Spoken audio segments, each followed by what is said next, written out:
Bonjour pour la FSU. La crise sanitaire que nous traversons révèle l'état de délabrement de nos services publics, manque de lits et de personnel dans les hôpitaux. Délabrement organisé depuis des années par les politiques publiques, délabrement qui amène le gouvernement aujourd'hui à prendre des mesures de restriction de nos libertés et de nos activités. Malheureusement, le service public de l'éducation nationale n'échappe pas à ce délabrement et nous sommes là aujourd'hui mobilisés pour le dire. L'école ne peut pas fonctionner normalement aujourd'hui, non seulement à cause du virus et de sa capacité élevée de contamination, mais aussi et surtout en raison du manque de moyens de l'école. L'école manque de moyens matériels, salles, couloirs, cours de récréation, réfectoires sont trop exigus. Lavabos et toilettes sont en nombre insuffisant. Gel, serviettes jetables, mobilier ne sont pas partout présents en quantité suffisante non plus.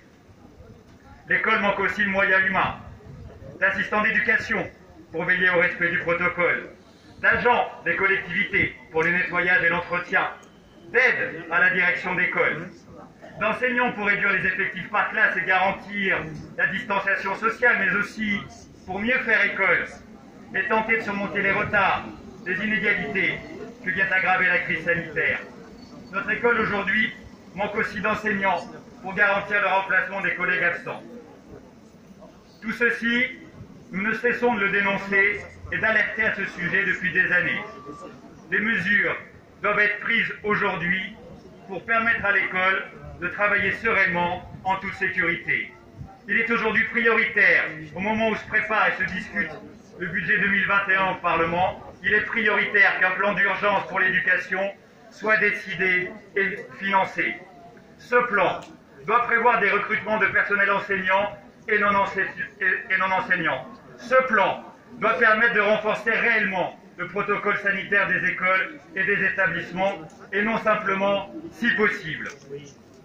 Ce plan doit donc aussi permettre aux collectivités locales de financer le renforcement du nettoyage des locaux et la fourniture de masques aux élèves. Ce plan doit surtout assurer le droit à l'éducation de tous nos élèves. En outre, il est aussi urgent et certainement moins cher de mettre fin au grave dysfonctionnement de l'éducation nationale dans la gestion du quotidien comme de la crise. Si aujourd'hui, nous ne sommes pas tout à fait aussi nombreux que nous le souhaiterions, la grève sanitaire et nos revendications sont dans la tête de tous les personnels de l'éducation nationale.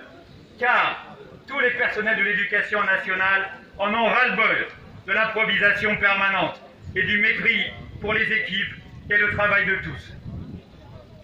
Les personnels en ont ras-le-bol de cette situation inacceptable dans laquelle nous recevons ordre, contre-ordre et au final désordre de la part d'un ministre qui ne communique que dans les médias et seulement après avec les personnels. Sans les entendre,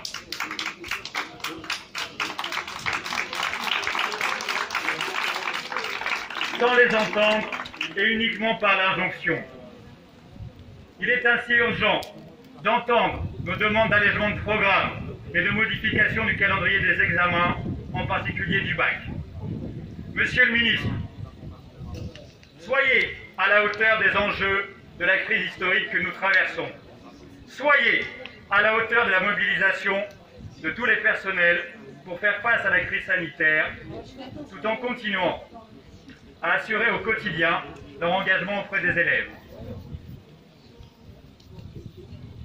Monsieur le ministre, soyez à la hauteur de nos élèves et de notre jeunesse qui supportent avec tant de discipline les restrictions imposées par la situation sanitaire.